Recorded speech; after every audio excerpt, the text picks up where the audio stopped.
Hola, muy buenas tardes a todos. Bienvenidos a nuestro lunes de plática con Creston y Manuel Martínez. Vamos a dar inicio a esta plática. Pedimos su apoyo para que los que tengan dudas o preguntas sobre el tema los dejen en el chat que está en la parte inferior de su barra de Wex o levanten la mano para darles la palabra. Entonces vamos a empezar. Por favor, Carlos, pudieras dar la bienvenida y presentar a nuestro ponente del día de hoy. Sí, claro, con mucho gusto, Fanny. Pues muy buenas tardes a todos. Soy Carlos Auxillo, soy socio de impuestos de Creston. Para mí es un placer presentar a Manuel. Nada más denme un segundo porque tuve un problema técnico aquí con el currículum de Manuel, pero bueno, mientras abre el currículum, lo presento. Manuel es abogado de profesión, él es amigo de la firma, estamos colaborando juntos en algunos proyectos y él es abogado egresado de la Escuela Libre de Derecho de Puebla, es socio fundador del despacho Triumph Abogados SC, firma especializada en materia laboral con enfoque empresarial y cuenta con 19 años de experiencia en litigio, estrategias preventivas, negociaciones colectivas, reestructuraciones y transferencias de personal. Durante su trayectoria ha prestado sus servicios a empresas transnacionales en diversas industrias. Manuel, es un placer tenerte acá. Tenemos un buen tema que yo sé perfectamente que tratamos, pero bueno, nosotros tratamos y tú lo dominas, que es el tema del outsourcing. Vamos a hablar de esta iniciativa, que es, como bien lo digo, es una iniciativa, pero bueno, pues la gente y los especialistas y los asesores, pues estamos muy pendientes de lo que pueda pasar con esta reforma, ¿no? Que al parecer se lee en los periódicos que va a salir de aquí antes de que termine el año, entonces, como que temblamos mucho en saber cómo va a salir, ¿no? Si va a haber disposiciones transitorias que ayuden en algo, para hacer los cambios, pertinentes, pero bueno, ya lo platicarás tú, Manuel. Bienvenido, Manuel, un abrazo y estamos aquí a tus órdenes, ¿eh? Estoy atento. Pues muchas gracias, Carlos, de antemano, y gracias a todos los que están ahorita conectados, sobre todo pues en esta época tan complicada que estamos viviendo. Y bueno, hace algunas semanas, Carlos y yo, como bien lo indica, platicábamos ahí unos temas comunes que traemos, con intereses comunes. Y precisamente dentro de la conversación que teníamos salió el tema de la fiscalización que estaba llevando a cabo hoy por hoy la Secretaría del Trabajo a través de sus delegaciones federales. Y nosotros estábamos, lo que comentábamos era que evidentemente a raíz o a principios de este año, pues se había endurecido el tema de la fiscalización por parte de diversas autoridades en materia laboral.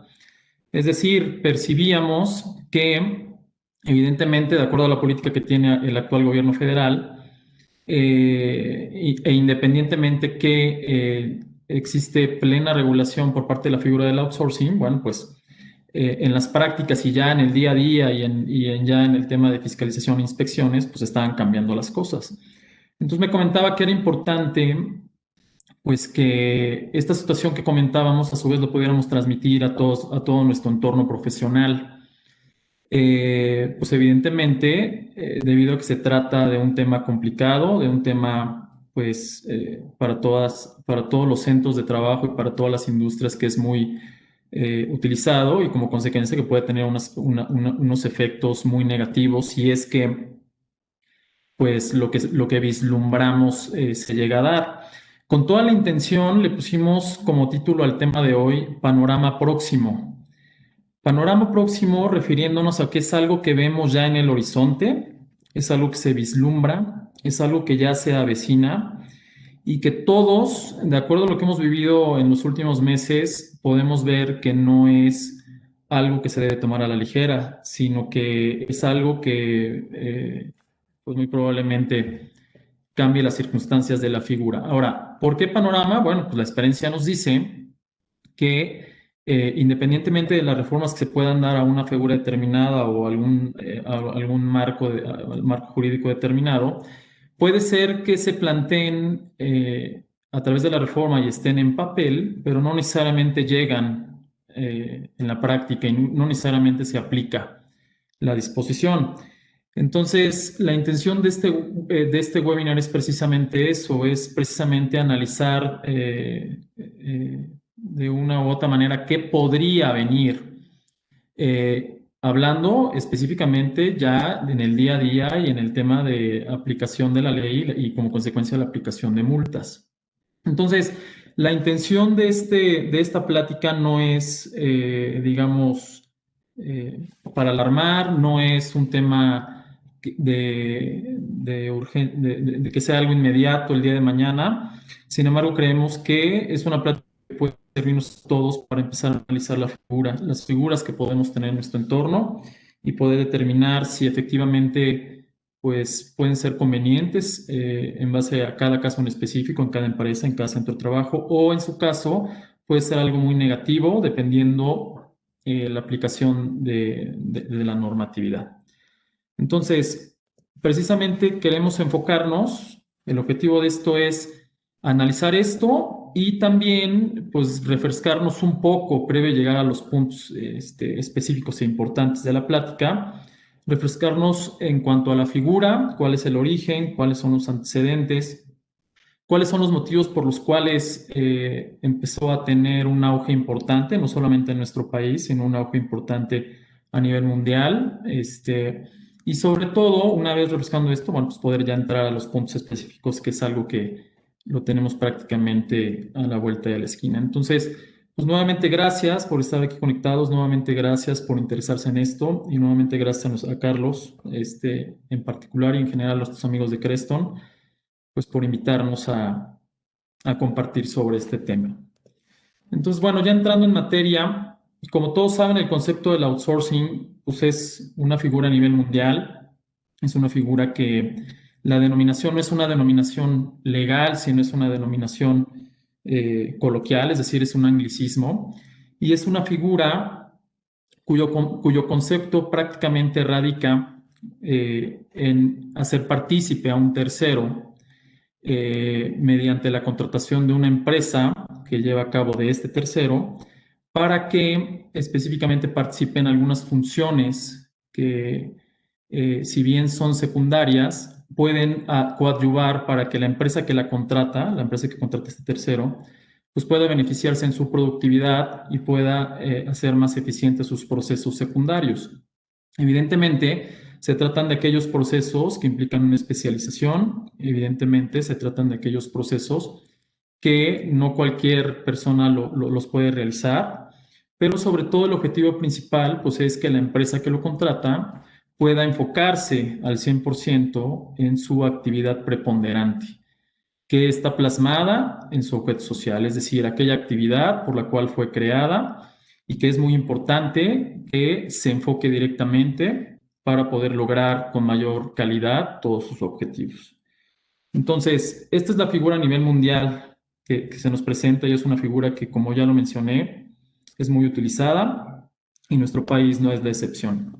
Ahora, evidentemente a nivel mundial, nos vamos a ir rapidísimo en esta parte, a nivel mundial tiene su origen, la literatura no lo plantea bien, pero tiene su origen en Estados Unidos y en el Reino Unido, pero sí la literatura nos plantea los tiempos fue posteriormente de la Segunda Guerra Mundial, en donde empieza a desarrollarse esta figura, pero además se empieza a hacer mucho más popular o adquiere su mayor auge, ya inclusive su denominación tal cual como hoy la conocemos, en la década de los 60 y de los 70, y específicamente en ese momento se estaba ya explotando mucho más para procesos de manufactura.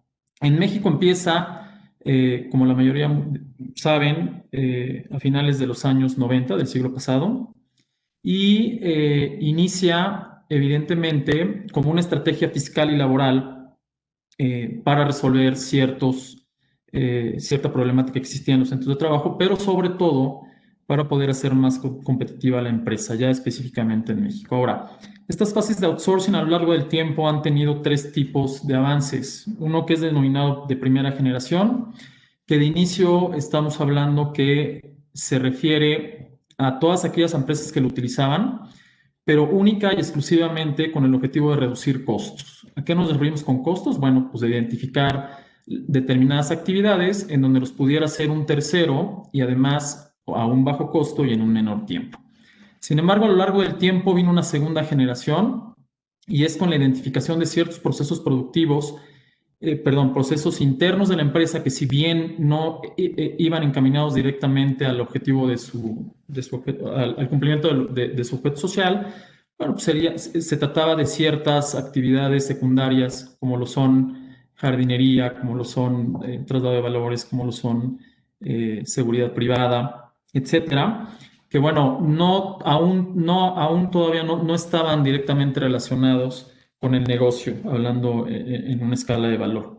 Sin embargo, llegamos a una tercera generación hoy en día de la figura, en donde hoy por hoy no solamente encontramos outsources de primera y segunda generación, sino por todo el boom que tuvimos en el tema de tecnología, el desarrollo del Internet y todos los aspectos tecnológicos que hoy en día por los cuales estamos hoy por hoy inclusive conectados, bueno, pues ya el outsourcing ha llegado a ciertos procesos internos mucho más específicos, mucho más trascendentales y de columna vertebral de cada empresa, como puede ser se llega a subcontratar inclusive la parte administrativa o inclusive tecnologías de la información. Entonces, evidentemente, en cuanto a los antecedentes, ha tenido un desarrollo fuerte, ya tiene algunos años, en México inclusive también ya tiene algunos años, y hoy por hoy, pues es un área de negocio que está sumamente explotada en diversos aspectos, no solo en outsourcing de primera, segunda y tercera generación, sino ya va a mayor profundidad esta figura y evidentemente es algo que ha permeado en los negocios hoy en día y que evidentemente pues ya el tenerlo o no, hablando de outsourcing legales, pues es una diferencia. Entonces, en México los factores más relevantes que se presentaron para que fuera incrementando esta figura, bueno, pues como ya lo mencionaba, fue de inicio una estrategia fiscal y laboral, pero sobre todo en particular son los siguientes. El primero tuvo que ver o está relacionado directamente con con las utilidades que se reparten a los trabajadores, es decir, aquella utilidad que tiene la empresa en su declaración anual y que por ley en términos de la ley del trabajo pues debe ser repartida en un porcentaje, ¿no? Entonces con esta figura de inicio lo que se logra es que dependiendo de las condiciones a través de las cuales se está pactando, bueno, pues se puede tener una disminución parte del PTU.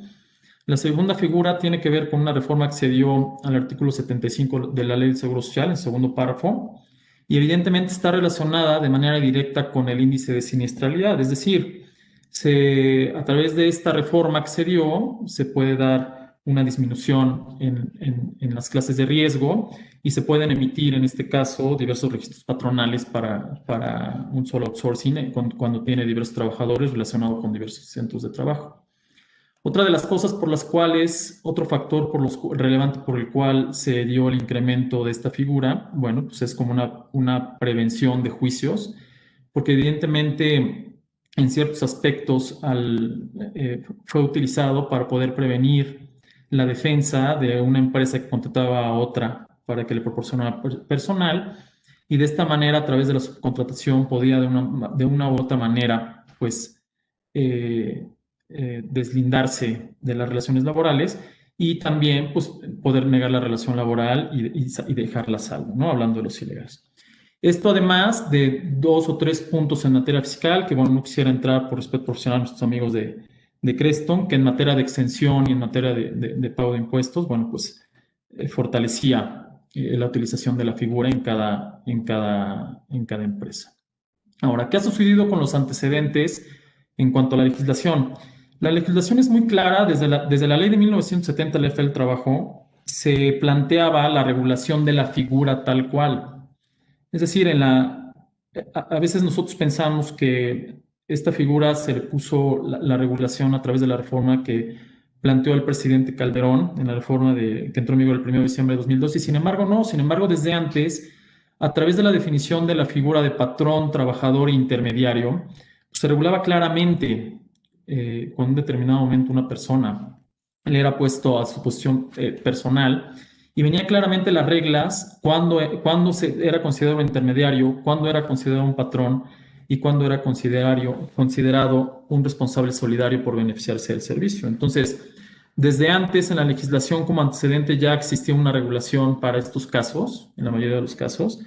Sin embargo, pues posterior a la ley de 1970, vinieron otras reformas de las cuales también ahorita vamos a comentar. Precisamente a raíz de la reforma a la Ley Federal del Trabajo que se tuvo a partir del 1 de diciembre con el gobierno federal a través del presidente Felipe Calderón, empezó a existir una fiscalización distinta. Antes, la fiscalización antes de esta reforma era prácticamente a través de la intermediación se regulaba este tipo de figuras. Sin embargo, en la práctica, lo que sucedía es que se dirigía a una inspección a una determinada empresa que era la que contrataba el servicio, que era la que tenía el objeto productivo, y sin embargo, con el hecho de exhibir el contrato de prestación de servicios con la empresa, que en este caso era el outsourcing, era suficiente para que la autoridad laboral aceptara sin ir a fondo la figura y aceptara, en consecuencia, la exhibición de la documentación laboral de los trabajadores que estaban en ese centro de trabajo, en el centro de trabajo de la empresa que contrataba, y era suficiente para poder acreditar el cumplimiento de las obligaciones laborales. Esto se dio así siempre, antes de esta reforma de 2012, se vino dando desde el principio de la figura, desde finales de 1990, todos los sexenios que fueron posteriores, esta figura, esta práctica que se realizaba ya en la, digamos, en cada centro de trabajo a través de la fiscalización era aceptada por todas las autoridades y no había ningún problema. A partir de ese momento se podía acreditar todo el cumplimiento de las obligaciones, el pago del salario, el pago de utilidades, la capacitación, la seguridad y higiene, absolutamente todas las condiciones generales de trabajo y no había ningún problema. Sin embargo, a partir de la reforma del presidente Felipe Calderón, viene una implementación de un artículo que todos conocen, que es el 15A. Este artículo, como lo planteó el gobierno federal en ese momento, pues prácticamente no es que regulara de manera novedosa la figura del outsourcing, sino que el artículo vino a coadyuvar con la definición que venía y con el marco jurídico que venía en la figura de la intermediación. Entonces, a través de este marco jurídico, en particular con la implementación del artículo 15A, se plantearon 3 requisitos para que el outsourcing fuera considerado legal. El primer requisito el primer aspecto era que estas empresas no podían abarcar la totalidad de las actividades iguales o similares en su totalidad que se desarrollan en el centro de trabajo. El segundo requisito era que estas empresas de outsourcing, debían justificarse por su carácter de especializado.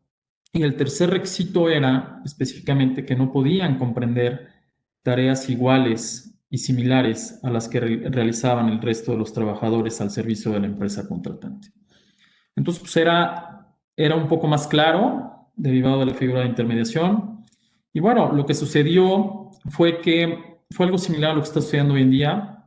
Esta reforma tuvo mucha difusión a nivel político y evidentemente muchas empresas de capital nacional y de capital extranjero empezaron a alarmarse con estos 3 requisitos porque evidentemente pues aquellas empresas que se trataba de outsourcing perfectamente bien especializado y legal, no tenían ningún problema, pero en ese momento el 90% del país, de las empresas del país estaban bajo la figura de contratación en su personal con outsourcing. Entonces, en ese momento, en 2012, en diciembre de 2012, muchas empresas se alarmaron, sobre todo las extranjeras, por un tema de compliance, ¿no? El cumplimiento legal interno. Y pues hubo mucha discusión al respecto si era o no era legal. Al final del día, evidentemente, a raíz de estos 3 conceptos, muchas empresas optaron por devolver su personal de esa empresa que tenía, que pues, podría ser un insourcing, es decir, una empresa propia de outsourcing o una externa o un outsourcing.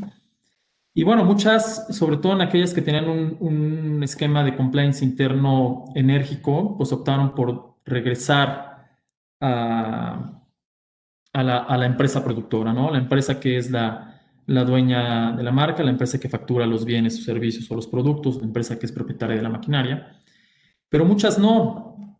Entonces, en ese momento lo que sucedió es que muchas otras empresas también del extranjero, eh, aquellas que tenían, sobre todo en las pláticas que estuvimos llevando a cabo en varias de ellas, planteaban la posibilidad de esperarse para ver cuál era la respuesta por parte del gobierno federal ya iniciada la modificación a la ley. Esto básicamente fue bajo el argumento que tenían varias empresas de otras nacionalidades, tanto en Europa como en América Latina, en donde la reforma que se había planteado en 2012 era una reforma muy similar a la planteada en México. Y lo que había sucedido tanto en España como en algunos países en América Latina era que, si bien se había planteado en papel, pues evidentemente en la realidad no había existido ninguna fiscalización de carácter enérgico, y como consecuencia la respuesta que nos daban en ese momento, sobre todo, insisto, este tipo de clientes que tenían estos esquemas a nivel mundial, era que iban a esperarse para ver qué tipo de fiscalización iba a llevar a cabo y bajo qué conceptos el gobierno federal. Entonces, a raíz de esto, como consecuencia de esto, a principios del mes de enero de 2013, muchas o varias sí hicieron esa reestructuración en cuanto al aspecto laboral, transfiriendo los activos a la empresa productora, pero muchas otras no lo hicieron. Eso sucedió en diciembre de 2012 y hasta el año pasado todavía, independientemente de la reforma del presidente actual, pues muchos quedaron así, y la forma en que se llevó a cabo, o la forma en que se llevó a cabo la fiscalización, era la misma que se llevó a cabo previo a la reforma del 2012 y posterior a la reforma de 2012.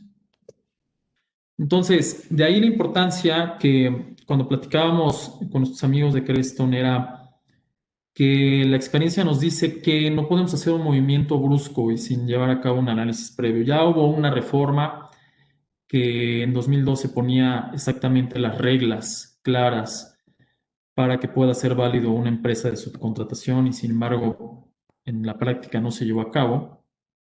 Y hoy evidentemente tiene ese tono también, ¿no? No debemos alarmarnos ni tomar decisiones inmediatistas para efectos de poder ver la estructura que tenemos actualmente si es que optamos por un outsourcing. ¿Qué está sucediendo hoy con esta figura? Insisto, a principios del gobierno actual, el gobierno federal actual, la mayoría de las inspecciones se llevaban a cabo de esta manera y no había ningún problema. Hay que recordar que en la ley está claramente regulado lo que es un outsourcing legal y lo que es un outsourcing ilegal, es decir, desde antes de la reforma de 12 y posterior a la reforma de 2012.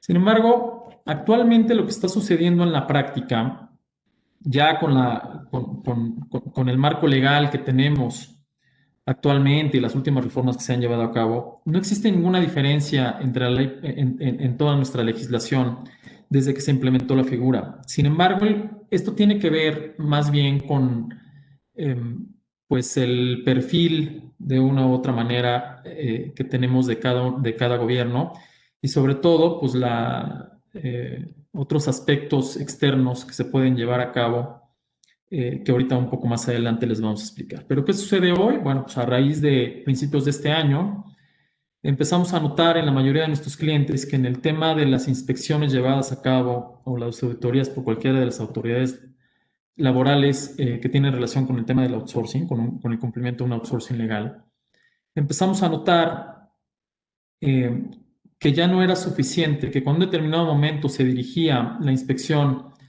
a la empresa productora, es decir, la que había contratado el outsourcing y que no tenía el personal dado de alta su nombre, y formalmente hablando todo lo que resta, ¿no? En cuanto a la formalización de la relación laboral, empezamos a notar que las autoridades ya no están dando por válido la exhibición del contrato de prestación de servicios.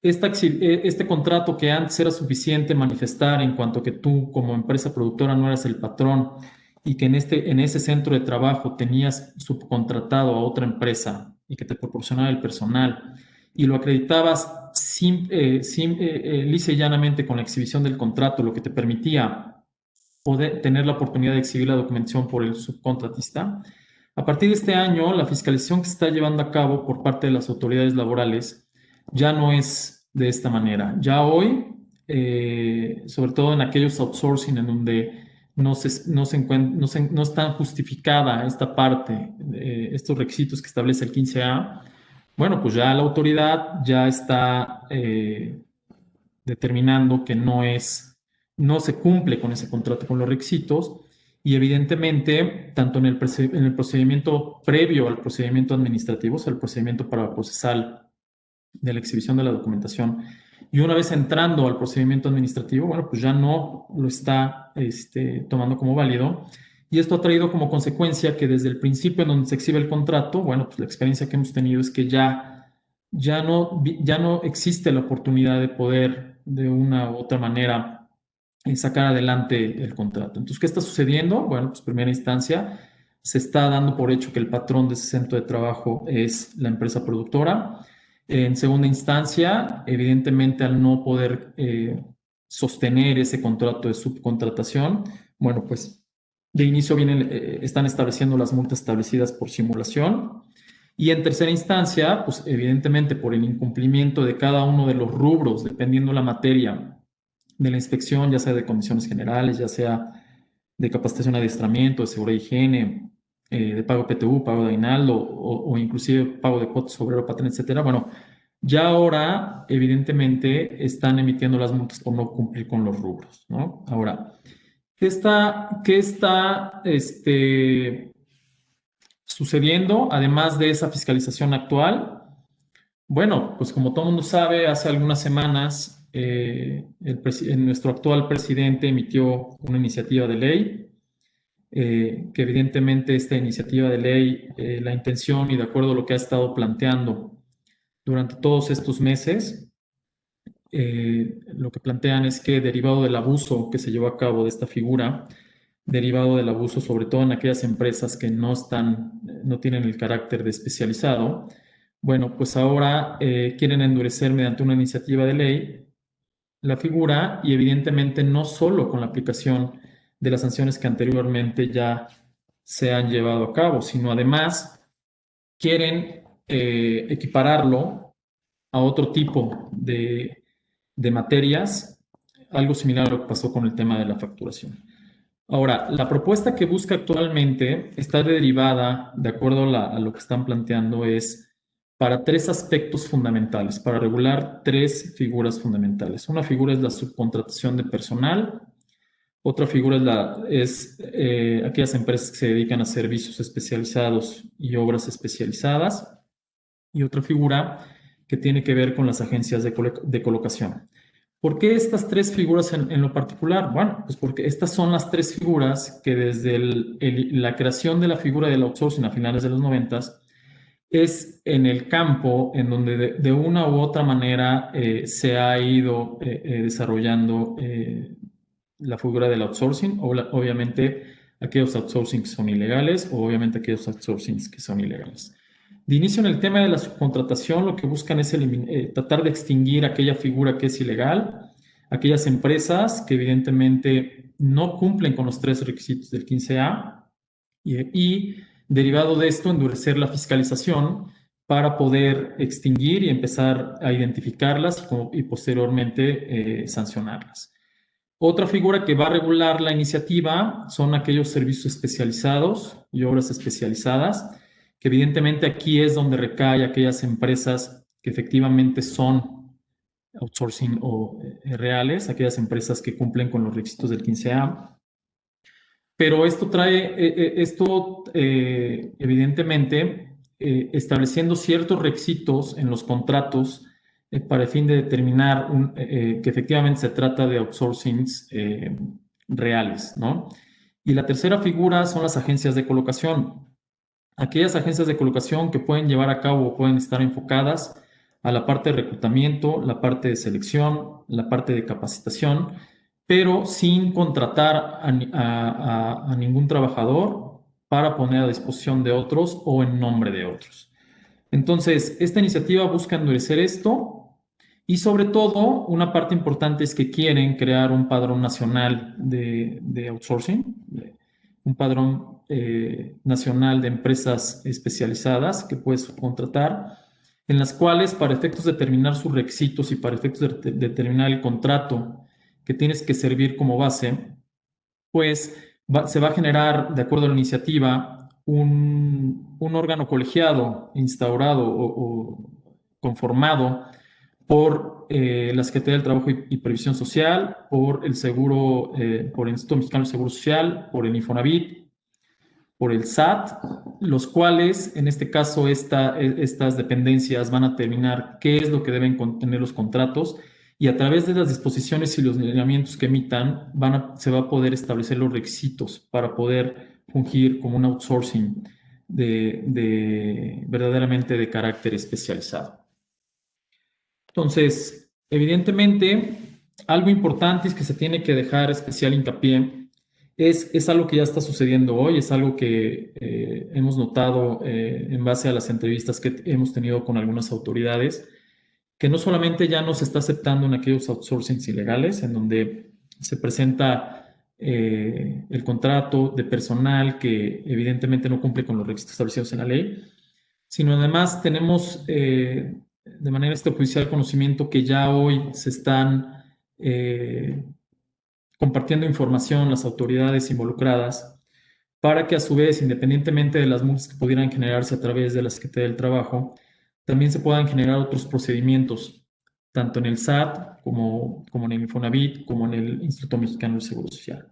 Esto ya se está dando hoy en algunos casos de manera aislada, pero además la reforma ya lo plantea también, o sea, es decir, lo que buscan es que estas disposiciones, que independientemente que ya en algunas ya se plantea los lineamientos claros y específicos, que esta iniciativa tenga el alcance no solamente para la Ley Federal del Trabajo, sino también esta iniciativa tenga alcance tanto para la Ley del Seguro Social, para la Ley del Infonavit, para la Ley del Impuesto sobre la Renta y para la Ley del IVA, incluyendo el Código Fiscal de la Federación.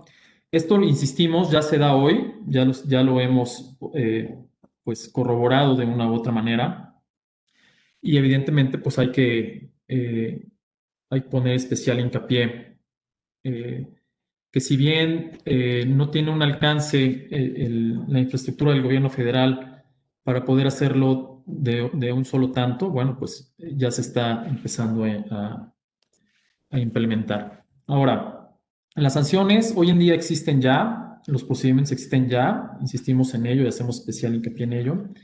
Y parte de la iniciativa de ley, evidentemente, van encaminadas al aumento de las sanciones, ¿no? Básicamente estamos hablando de tres. La parte de vincular al outsourcing ilegal, que no cumpla con los lineamientos, al delito de defraudación fiscal. Obviamente no se les va a permitir deducir impuestos estando sujetos al procedimiento.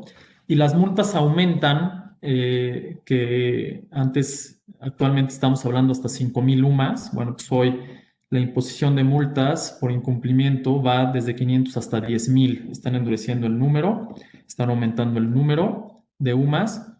Y pues bueno, es algo que ya está ahí, es algo que ya está firmado y estamos atentos a que se lleve a cabo el que se vote en la Cámara de Diputados.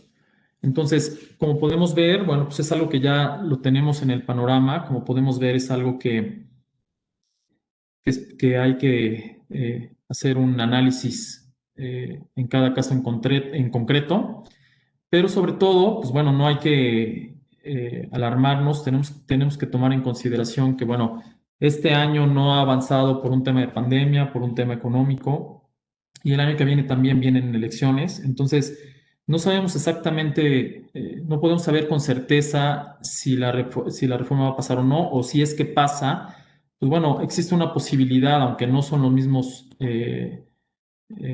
tiempos de sexenios anteriores, existe la posibilidad de que en un determinado momento pues se quede, el alcance se quede única y exclusivamente en letra.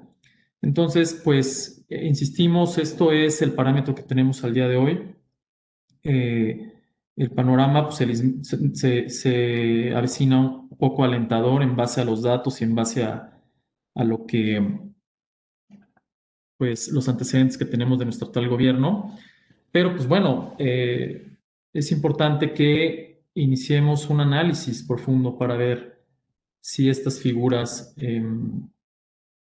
pueden resultar con más pros que contras en cada uno de los casos específicos que en cada empresa se pueda presentar.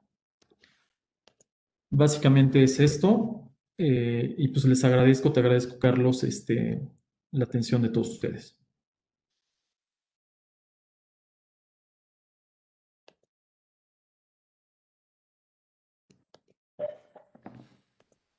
Gracias, Manolo. Perdóname, es que me tienen silenciado.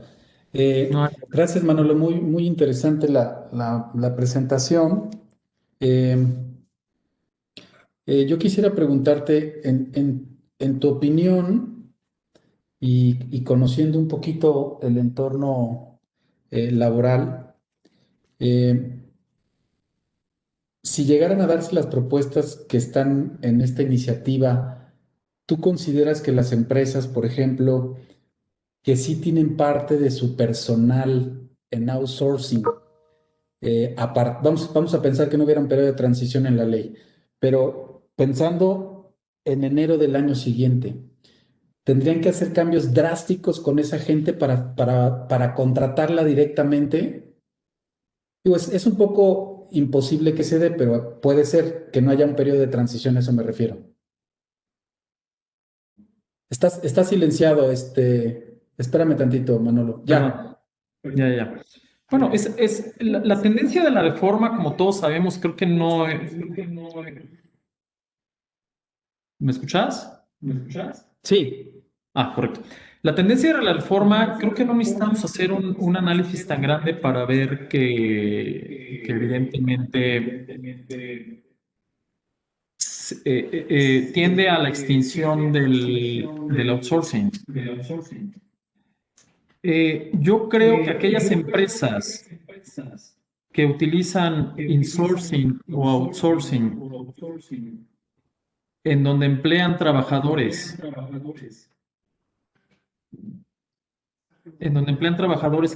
que están enfocados directamente al proceso productivo de la empresa, porque hay muchas empresas que en este caso tienen a su personal al 100%, casi al 100% de su personal, o una gran parte de su personal en un insourcing o outsourcing.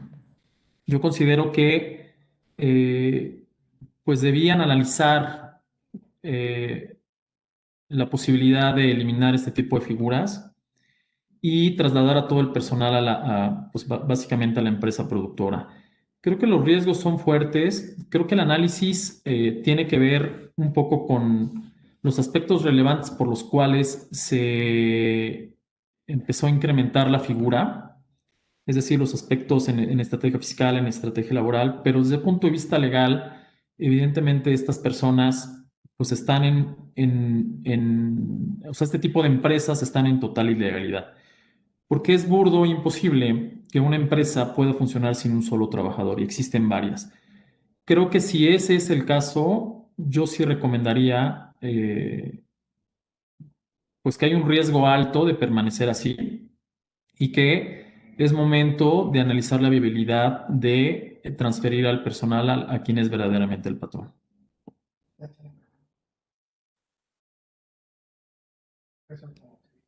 Bien. Manolo, tenemos una pregunta aquí en el chat de la plataforma. Roberto nos dice, en una empresa automotriz, ¿cómo definir al personal especializado? Es decir, ¿quiénes deben ser integrados para efectos de cumplir con la fracción segunda del artículo 15A de la Ley Federal del Trabajo?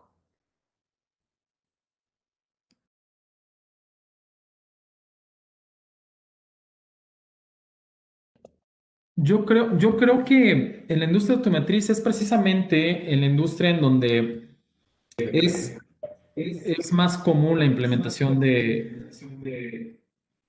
es más común la utilización de outsourcing real, ¿no? Esto tiene que ver con lo que explicábamos al principio. Sí es bien común en donde la mayoría de las armadoras, desde un punto de vista de core business, ¿no? Han hecho un análisis de de aquellas actividades que tienen que ver o que constituyen un valor agregado mayor Y es por eso que la industria automotriz, vemos hoy en día, si nosotros podemos entrar a una planta, vemos inclusive oficinas de algunos 5 o 6 proveedores importantes que inclusive están constituidos dentro del domicilio de cada armadora. Ahora, la parte de la especialización evidentemente tiene que ver con el objeto preponderante del cliente, ¿no? Y si nosotros analizamos ese artículo, la especialización, yo creo que lo general tendría que ver con el objeto social de la armadora. Y por exclusión, todo lo que no estuviera dentro del objeto social de la armadora, bueno, se debe considerar desde un punto de vista lógico y jurídico con carácter de especializado. Precisamente porque los propios instrumentos notariales de cada empresa lo plantean así.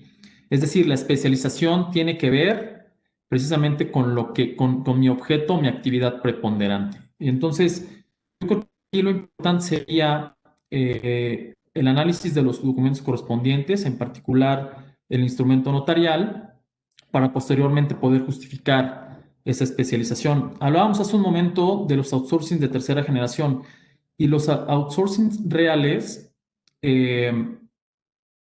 los outsourcings reales de tercera generación tienen que ver ya con el proceso productivo. Ah, correcto. Ok, la pregunta va encaminada a las agencias de automóviles, entonces. Correcto, a las agencias de automóviles.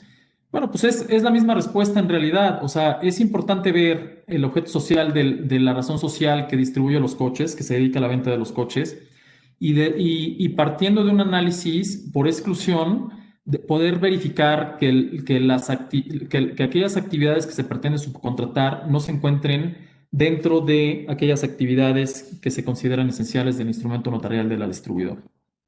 Básicamente es eso.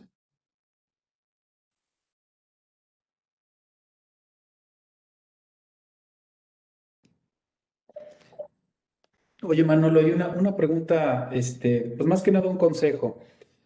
Derivado de esto que estás platicando, quiero pensar entonces que la tendencia va a ser que, hablando de empresas de la industria automotriz, que aquí en Puebla tenemos mucho, en Querétaro, San Luis, en el Bajío, la tendencia va a ser que aquellas empresas que tengan su outsourcing puro, lo más probable es que terminen fusionándose o traspasando los trabajadores a la productora y liquidando la sociedad, o bien evaluar una reestructura a través de una fusión. Me imagino que esa va a ser la tendencia, que es la que venía desde el 2012, pero como que buscamos ahí la manera de que se quedara la misma estructura, ¿no? ¿Tú qué opinas al respecto? Sí, la tendencia en 2012 en aquellas empresas que tenían insourcing, outsourcing fue, y sobre todo por un tema de cumplimiento legal, digamos, enérgico internamente. Como bien lo indicas, la mayoría, inmediatamente la determinación fue la eliminación del outsourcing, ¿no?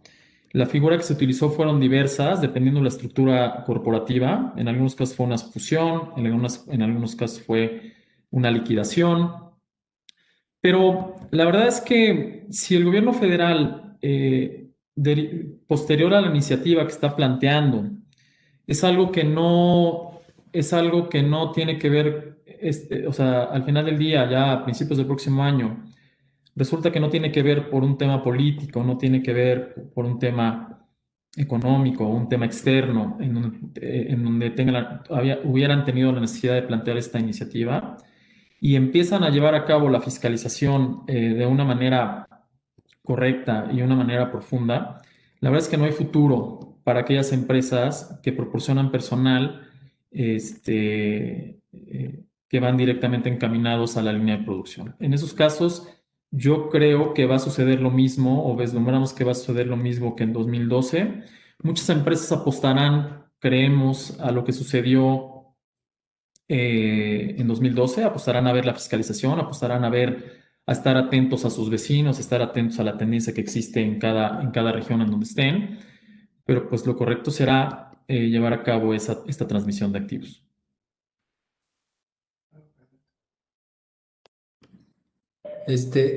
Va a tomar la palabra uno de mis socios que está aquí conmigo, Manuel, es Luis Ávila, abogado también. Hola Manuel, ¿cómo estás? ¿Cómo estás, Luis? Buenas noches. Buenas noches, muchas gracias por tu presentación, Manuel. Oye, Creo que uno de los puntos más importantes o que ocasiona la renuencia de básicamente los grupos multinacionales y sí muchos grupos nacionales para salirse del esquema de insourcing o outsourcing que han estado utilizando en México desde hace muchos años, es el tema del pago de la PTU, ¿no? Me parece que incluso eso, la PTU fue uno de los principales temas por los cuales se crea, ¿no? El sacar de la empresa operativa a los trabajadores o tenerlas de manera paralela. Y tengo entendido que hay ciertos, como, vamos a decir, ideas que se están discutiendo en el Congreso al respecto, ¿no? Sobre el tema de PTU. ¿Qué nos podrías platicar sobre ese tema? Digo, en principio yo veo muy complejo el hecho de que vaya a concluir esto en una modificación a la Constitución, que es donde se consagra, pero ¿cómo lo ves tú? Nosotros o sea, hemos pensado, teníamos un cliente recientemente que planteaba un esquema, obviamente haciendo especial hincapié a esto que mencionas, Luis. Teníamos un cliente que nos decía que tenía un insourcing y que uno de los puntos por los cuales de origen habían hecho esta estructura precisamente es por estrategia del pago del PTU. Y nos decían actualmente que estaban en medio de una inspección en materia laboral y que querían exhibir para efectos de poder defenderse de la observación el hecho de que la empresa que habían contratado o sea, como outsourcing, digamos, estaba garantizando el pago del PTU. Nos planteaban, nos decían, bueno, pues no es la empresa productora la que lleva a cabo el pago del PTU, ni obviamente desde un punto de vista lógico, ni siquiera es el patrón, pero sentimos, nos comentaban esta empresa, que al exhibir la garantía que tenemos de PTU, que es algo similar al PTU que se generó en la empresa productora, podemos cumplir. Y yo creo que eh, como abogados no podemos pensar de esa manera, porque evidentemente de inicio este tipo de actos corresponden a una simulación. Es decir, no puede ser el cumplimiento de la ley, el cumplimiento de las obligaciones obrero-patronales, no puede estar sujeto a la interpretación que puedan dar las partes. En este caso, la ley es muy clara en ese sentido y no hay ni sustitución, salvo la que existe en la propia ley, bajo los términos que establece la ley, ni tampoco una especie de intercambio de obligaciones entre empresas que puedan formar parte de un grupo en particular. Yo no le veo futuro a eso. No creo que desde el punto de vista jurídico pueda salir adelante, digamos, porque al final del día, pues los derechos laborales son irrenunciables y no puede estar sujeto, insisto, a la interpretación o a la voluntad de solamente una de las partes.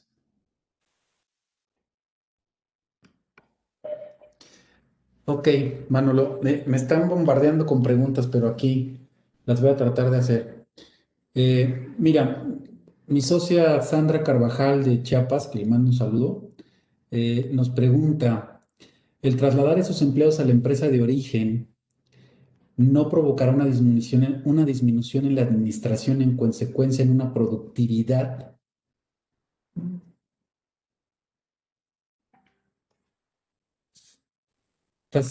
Estás silenciado, Manuel. Espérame un segundo. Ahí está. Ya Hice listo. la pregunta, ¿el trasladar a esos empleados a la empresa de origen no provocará una disminución en la administración y en consecuencia, obviamente en una falta de productividad, ¿no? ¿Se refiere? ¿Es correcto? ¿En una disminución de la productividad?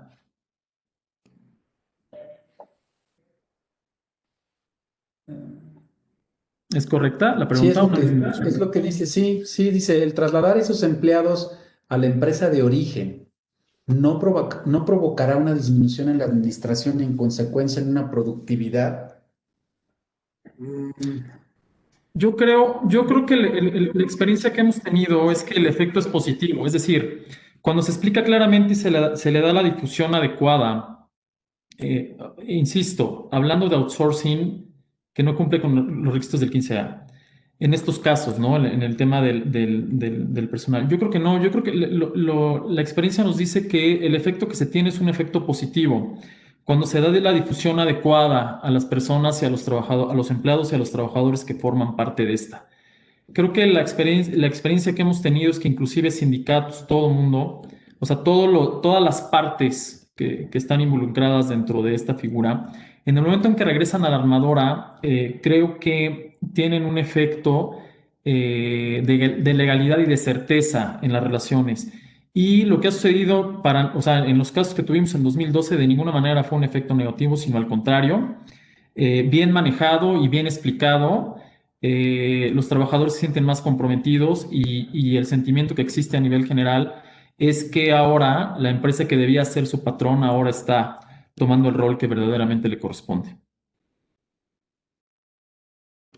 Sí, coincido contigo en que debe ser positivo, al contrario o sea, en materia de administración, pues obviamente se vuelven más productivas las empresas porque dejan de llevar dos compañías, dos contabilidades, Claro, etcétera. claro. Y yo creo que la gente lo va a ver bien en caso de que se llegue a dar, ¿no? Ahora, hay otra pregunta, es un comentario, entre comentario y pregunta, ¿no? Pero dice, para una empresa productora que tiene el 99.9% de su personal en insourcing y solo un empleado en la productora, ¿podría continuar en ese esquema o aún así debería elegir una estrategia para que su personal migre a la productora? Esa es la pregunta. Dice, las grandes transnacionales están operando bajo el modelo de insourcing y entiendo, a través de la Coparmex, esos conglomerados están justo negociando la aceptación de esa figura con el gobierno. Manuel, si me permites opinar de manera muy rápida, yo también he leído, Francisco, he leído eso que comentas de Coparmex. Creo o pudiera pasar, porque no sabemos exactamente qué es lo que va a suceder, pero pudiera pasar que esos insourcing o esas empresas de outsourcing puro que existen en los grupos, pues tal vez pudieran inscribirse en ese padrón del que estabas hablando, ¿no? Manuel, que en un momento dado pudieran registrarse y tal vez pudiera ser que no debería haber ningún problema porque esas compañías normalmente pues no evaden un solo peso de impuestos, ¿no? Cuando los llegan a evadir son por errores en los cálculos, etcétera, pero nunca por estrategias agresivas. Entonces yo considero que si la autoridad lo ve así, el gobierno lo ve así como lo estamos viendo nosotros, probablemente pueda jalar lo que comentas en tu pregunta, ¿no?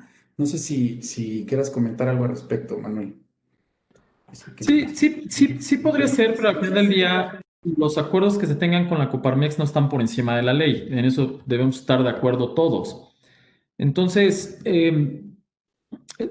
insistimos en esto, o sea, es decir, no se trata de plantear una postura legalista y cerrada en el tema del outsourcing. Eh, Creemos que derivado de un análisis que pueda llevarse a cabo, sí puede coexistir de una u otra manera, justificando perfectamente bien los extremos que plantea la legislación para tales efectos. Sin embargo, yo no creo que un acuerdo a través de una cámara pueda estar por encima de una disposición legal. Si en un determinado momento se lleva a cabo un acuerdo a través de una cámara, que en este caso la Coparmex o cualquier otra, que pueda tener una incidencia fuerte en el país, al final del día tendría que terminar en una iniciativa de ley también. O sea, es decir, la ley sentimos que no se puede convenir, la ley no se puede hacer una interpretación parcial y hay cosas que se pueden negociar, pero hay otras que definitivamente no. En empresas, insisto, que tienen el 99.9% de empleados que están en una línea de producción para cumplir con el efecto preponderante, si existe la aplicación de la ley de manera estricta, va a ser muy difícil que se pueda justificar que solamente una persona trabaja en una productora cuyos resultados son verdaderamente trascendentales como para que solamente tenga un empleado para cumplir con su objeto. Yo sinceramente lo veo complicado. Sin embargo, sí podría ser, no en un 99.9, o sea, 99% de empleados, sino a lo mejor en otro esquema y bajo ciertas actividades, evidentemente bajo un análisis integral desde el punto de vista laboral, desde el punto de vista de seguridad social, desde el punto de vista fiscal y administrativo, se tendría que valorar la viabilidad. Pero en cuanto al acuerdo que se tenga con la Coparmex, lo veo muy difícil.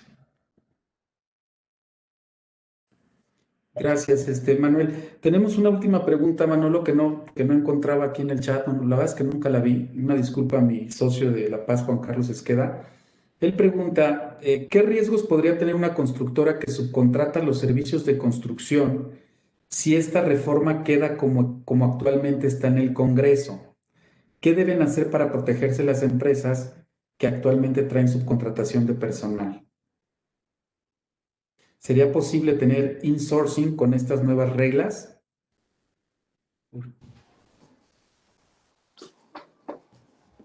Yo creo que tiene que ver con el fondo del contrato.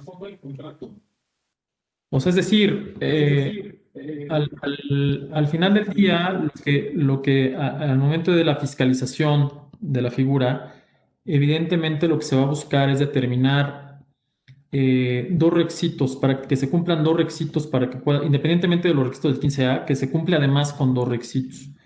Uno, que se trata de una empresa que tiene recursos propios y suficientes para cumplir con el objeto del contrato, o sea, hablando del contrato materia de la relación con la persona que se va a beneficiar del servicio, que tenga evidentemente solvencia, que tenga evidentemente infraestructura, que en la medida de lo posible pueda determinar que no se trata de una empresa de simulación. Pero además no solamente esto, sino que el personal que se ponga a disposición de esta obra se pueda justificar plenamente el carácter de la especialización, para lo cual se está planteando, y sobre todo que este personal no sea personal que va a laborar para la empresa que contrata de manera exclusiva, esto por un tiempo prolongado de tiempo. Si se cuidan estos aspectos y además los instrumentos de trabajo que se le dan a los trabajadores son propios del patrón, de la empresa que es contratada, y se puede justificar cada uno de los puntos establecidos de manera especializada, no debía haber ningún problema.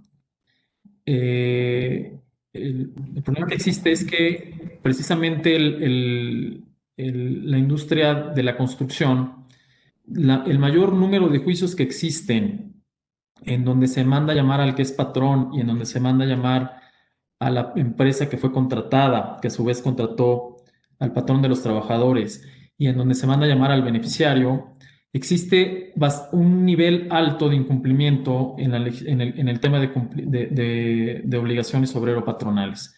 Entonces, para que pudiera ser viable, se tendrían que analizar claramente que está cumpliendo con todos estos requisitos.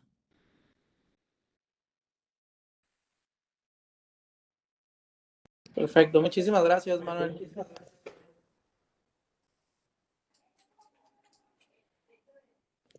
Juanito, ¿quieres comentar algo más, Juan Carlos?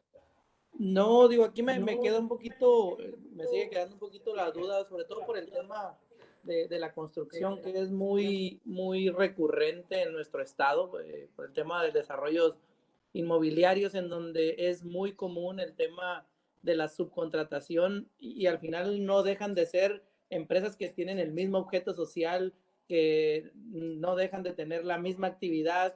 Entonces, ¿cómo separar esta parte de la reforma en donde puede ser o no especializado? Muchas veces es un tema de razón de negocio, en donde incluso yo tengo la misma actividad que puedo llegar a tener, pero por una conveniencia de razón de negocio, pues es más rentable el subcontratar a la empresa que está a un lado, donde sus costos probablemente sean menores o pueda darme otros beneficios adicionales que meramente el tema del desarrollo de la actividad que yo puedo hacer con mi personal. Pues no, entonces esa es la parte que se puede llegar a complicar cuando hay ese tipo de prestaciones de servicios, el cómo probar o qué deberíamos de reunir en requisitos para probar que realmente pues es un tema de razón de negocios el que estén involucrados a veces en un solo proyecto 5, 6 o 10 empresas constructoras distintas, ¿no?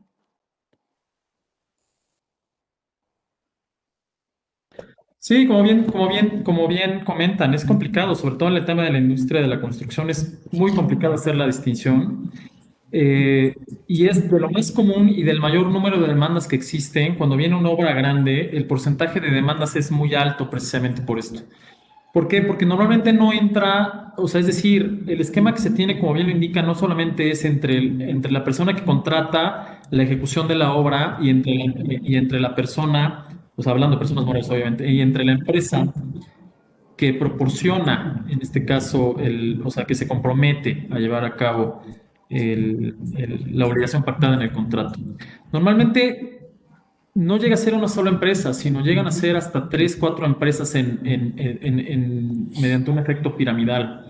Entonces, este tipo de empresas en un determinado momento están fiscalizadas. Yo creo que se insiste, como para poder estar solventes en el cumplimiento, o más bien en la acreditación que se trata de un outsourcing de una empresa con una actividad especializada en la construcción, pues tiene que ver con la solvencia y tiene que ver con el fortalecimiento del contrato. Pero además, con el hecho de que se esté documentando que todo el cumplimiento de las obligaciones ante todas las instancias laborales se está llevando con apego a la propia ley. Este tipo de cosas son las que hacen que verdaderamente este tipo de empresas puedan clasificarse de una manera más real, pero el problema es que la experiencia nos dice otra cosa. Eh, eh, Básicamente es esto. Y sobre todo, pues esperar cuál es el alcance de la reforma que viene, porque aún no sabemos si se va a llevar a cabo o no.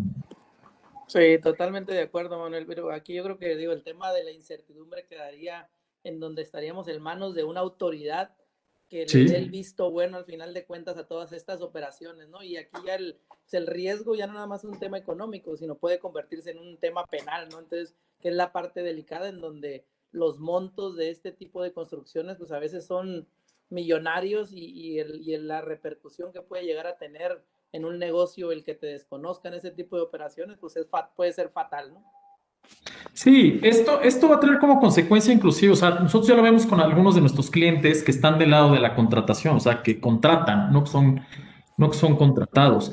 Creo que pues, el ambiente que estás viendo actualmente y el panorama que se avecina está haciendo que no solamente se endurezca la fiscalización para las empresas de outsourcing, sino ahora también las empresas que quieren contratar, evidentemente los contratos derivados de todo lo que está sucediendo van más agresivos, ¿no?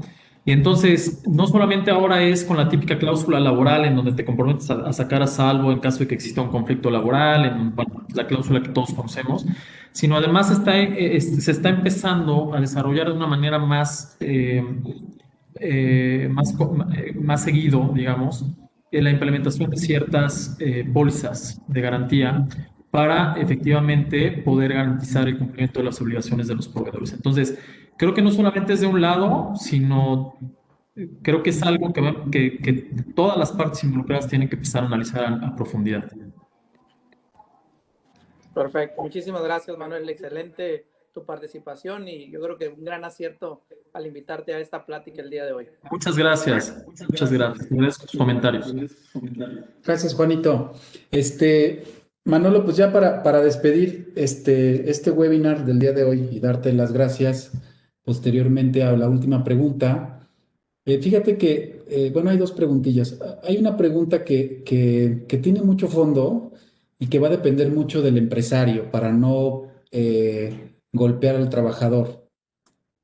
Y aquí comentan, dice, en caso de que algunos outsourcing desaparezcan, ¿qué pasa con el personal que se traspase a la empresa? Es decir, ¿el mismo se verá afectado en sus percepciones o cuál será el beneficio para el personal?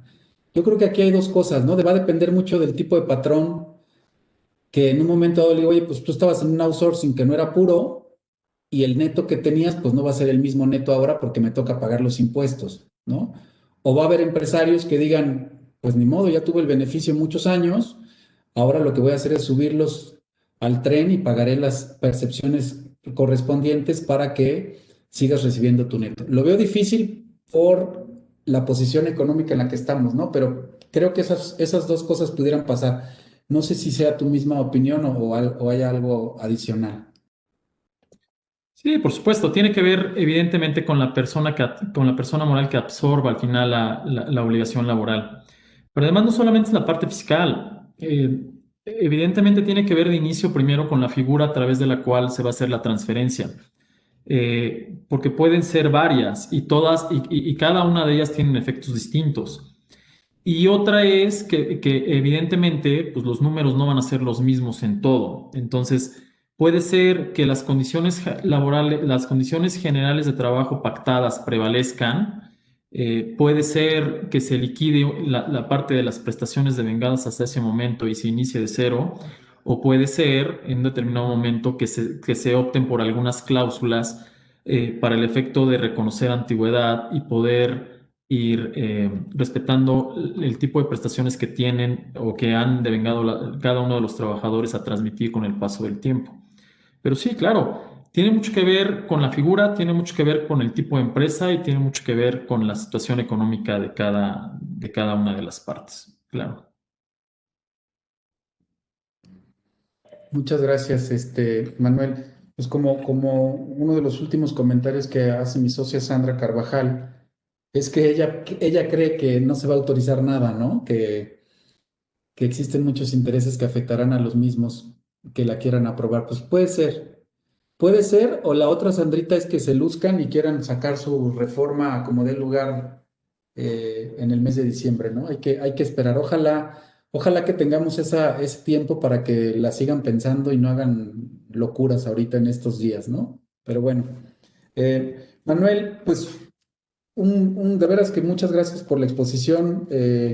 Me gustó la forma en la que manejaste el tema y aparte, bueno, pues que dejaste un buen tiempo para las preguntas que creo que fueron muy enriquecedoras para nuestra gente y para nuestros amigos y clientes.